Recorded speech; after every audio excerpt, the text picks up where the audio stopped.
ಕೇಂದ್ರ ಸರ್ಕಾರ ಯುದ್ಧ ಮಾಡುವ ಯಾವುದೇ ವಿಚಾರವನ್ನ ಇದುವರೆಗೂ ಪ್ರಸ್ತಾಪ ಮಾಡಿಲ್ಲ. ಬಹುಶಃ ಕಾಂಗ್ರೆಸ್ನವ್ರು ಹೇಳಿರ್ಬೇಕು ಪಾಕಿಸ್ತಾನದವರಿಗೆ ಯುದ್ಧ ಮಾಡ್ತಾರೆ ಅಂತ.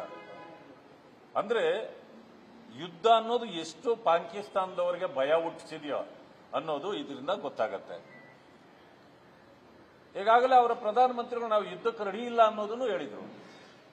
ಮೊದಲು ಇನ್ವೆಸ್ಟಿಗೇಷನ್ಗೆ ರೆಡಿ ಇಲ್ಲ ಅಂದವರು ಇನ್ವೆಸ್ಟಿಗೇಷನ್ ಮಾಡಬಹುದು ಅಂದ್ರು. ಅಂದ್ರೆ ಇದೆಲ್ಲ ISIನ ತಂತ್ರ ಅನ್ನೋದು ಈಗ ದೇಶಕ್ಕೆ ಅರ್ಥ ಆಗಿದೆ. ಮತ್ತು ಕಾಂಗ್ರೆಸ್ಸಿಗರಿಗಂತೂ ಖಂಡಿತ ಭಯ ಹುಟ್ಟಿಸಿದೆ. ನೋಡಿ, ಕಾಂಗ್ರೆಸ್ನವರು ಭಾರತ ದೇಶಕ್ಕಿಂತ ಪಾಕಿಸ್ತಾನದಲ್ಲಿ ಬಹಳ ಪಾಪ್ಯುಲರ್ ಆಗಿಬಿಟ್ಟಿದ್ದಾರೆ ಈಗ. ಇನ್ನು ಮುಂದೆ ಅವರು ಪಾಕಿಸ್ತಾನದಲ್ಲಿ ಚುನಾವಣೆಗೆ ನಿಲ್ಲೋದನ್ನು ಯೋಚನೆ ಮಾಡ್ತಿರ್ಬೇಕೀಗ. ಅವರು ಭಾರತದ ಪ್ರಧಾನಮಂತ್ರಿಯನ್ನ ಅವಹೇಳನ ಮಾಡುವ ರೀತಿಯಲ್ಲಿ ಅವರ ಶಿರವನ್ನ ತೆಗೆದು ಗಾಯಬ್ ಅಂತ ಹಾಕಿದ್ದಾರೆ.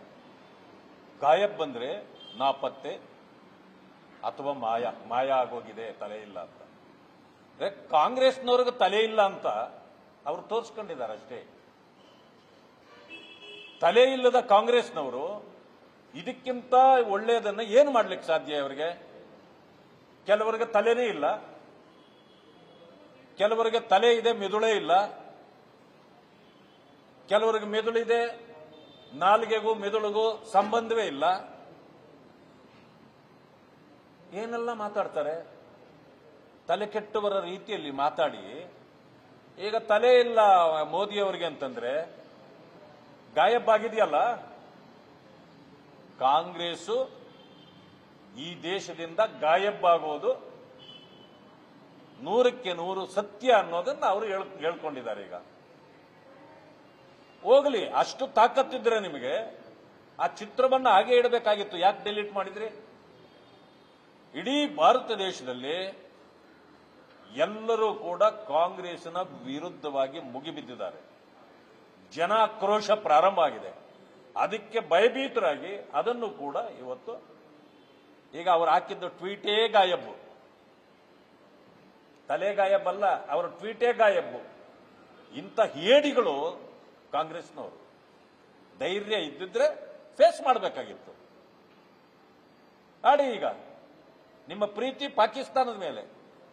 ಸಿಂಧೂ ನದಿ ಬೇಡ ನಮಗೆ, ಸಿದ್ದರಾಮಯ್ಯ ಬೇಕು ಅಂತ ಟ್ವೀಟ್ ಮಾಡ್ತಾವ್ರೆಲ್ಲ ಪಾಕಿಸ್ತಾನದವರು.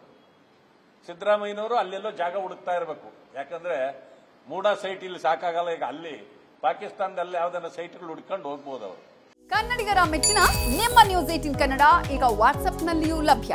ಕರ್ನಾಟಕ ಮತ್ತು ದೇಶ ವಿದೇಶದ 360 ಡಿಗ್ರಿ ಸುದ್ದಿ ವಿವರವನ್ನ ನೀವು ನಿಮ್ಮ ಕೈ ಬೆರಳುಗಳಲ್ಲಿಯೇ ಪಡೆಯೋದಿಕ್ಕೆ ಈ QR ಕೋಡ್ ಅನ್ನ ಸ್ಕ್ಯಾನ್ ಮಾಡಿ.